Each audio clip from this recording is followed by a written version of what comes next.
Someone can take your cards mid-flight, and you may not even realize it until the plane lands. And this is happening more often than people think. CBS was calling it a new reality years ago. And the craziest part?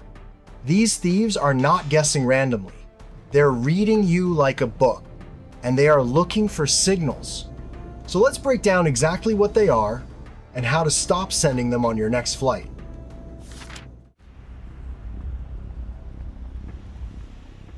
Now, think about it for a second. Where else do you get a packed space full of tired people carrying the most valuable things they own for the trip? Passport, wallet, phone, medication, jewelry, cash. And the moment you sit down, something changes. You settle in. Your world shrinks to your seat, your screen, your snack, your routine. And that's all it takes. No drama, no big moment, just a cabin full of valuables, and people focus somewhere else. So when someone scans the cabin, they are not guessing. They are looking for patterns. And the first thing they look for is simple. Who's showing value without realizing it?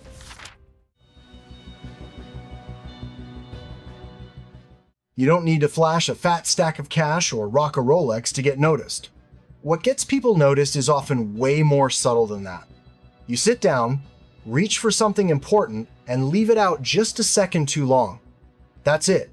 One woman was flying to a friend's wedding with real gold jewelry in her bag. She tucked it under the seat by her feet, dozed off for a bit, and woke up to find it gone. That is how subtle this can be. It is not about flashing wealth.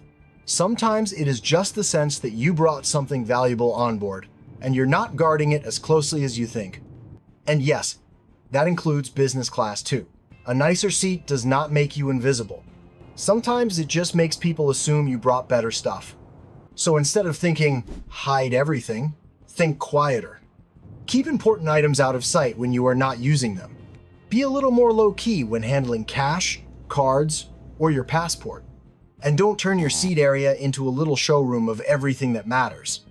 Because once you look interesting, the next question is, how easy would it be to reach your stuff? This is where a lot of people get fooled, because they assume close to me means under control. It doesn't. A bag can be near you and still be incredibly easy for somebody else to get into. Overhead bin above you? Usually workable. Behind you? Very different story. Under the seat? Fine. But if the zipper is facing the aisle, you have basically done half the job for them. And the seat pocket? That is not storage. That is a holding area for things people forget or lose. So instead of overthinking it, just make your setup slightly annoying. If your bag has to go overhead, the best spot is usually across the aisle and a little in front of you, where you can notice movement around it. And when you put it up there, turn the zipper inward instead of outward. If it stays under the seat, keep the opening facing you, not the aisle. That sounds tiny, but it matters. And do not make life easy for them inside the bag either. Push valuables deeper inside instead of leaving them right on top. One more quick win. Throw a simple luggage lock on it. Not because it's unbreakable, but because it adds just enough friction. Thieves want speed. But here is where it gets more personal. Sometimes your bag is not the easiest thing to read. You are.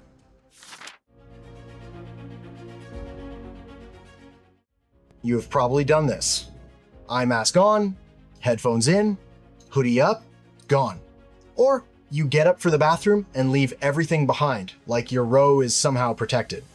That predictability, it's pure gold for a thief. They know exactly when you are asleep, and they know the moment your attention is gone. That's why overnight flights are such a problem.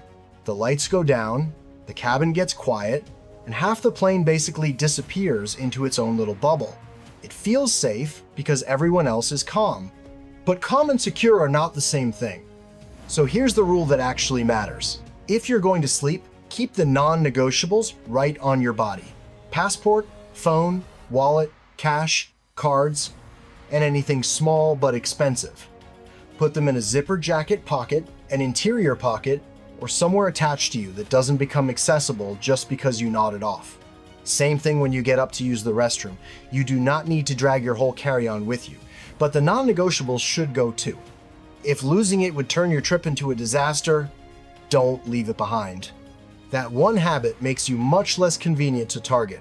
But do not get too comfortable yet, because there is one very specific part of almost every flight when a lot of passengers suddenly become much easier to read.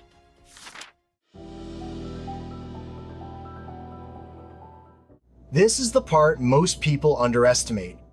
Not because it is rare, but because it feels completely normal. Think about what happens during boarding, or right after meal service, or those last 20 minutes before landing. People are standing, reaching, opening bins, moving around, repacking. That kind of environment is perfect for someone who wants to blend in, because if a person is standing in the aisle reaching into an overhead bin, does that look suspicious? Not really. If somebody pauses near your row, bends down, adjusts something, keeps moving, would you even remember it 5 minutes later? Probably not. And that's the point. The cabin already provides cover. There was a case that made news about a Breeze Airways flight from Los Angeles to Pittsburgh. Authorities said the theft happened on that flight in April 2025, and the man was later sentenced after he was caught carrying a wallet and multiple cards belonging to other passengers. You would think somebody caught him going through bags, right? Nope. He got caught because he was casually vaping on the plane, and that got the crew's attention. Which tells you something important. The theft blended in. The vaping is what made him stand out. So during those messy moments, do less. Keep track of where your important stuff is, avoid reopening your bag every few minutes, and when the cabin gets busy, stay just a little more aware than everyone else. Once you see these patterns, it gets a lot easier to understand why some people get picked and others don't. So why do you get chosen? You get chosen when, in somebody else's eyes, 3 things are true at once. You seem like you might have something worth taking. It looks easy enough to get to, and you probably won't catch it in time. That's really it. And once you understand what they're actually looking for, protecting yourself becomes a lot simpler. The easiest way to remember is to split your stuff into 2 groups. Group 1 stays on you: passport, phone, wallet, cash, cards, medication, and anything small and high value. Group 2 can leave your body: clothes, toiletries, and the stuff you could replace. If Group 2 disappears, your trip gets annoying. If Group 1 disappears, your trip might be over. That is the whole game. Now I want to hear from you. Where do you usually keep your valuables when you fly? And if this video changed the way you think about carry-on safety, like the video, subscribe, and stick around. The more clearly you understand how thieves size people up, the less likely you are to end up on their list.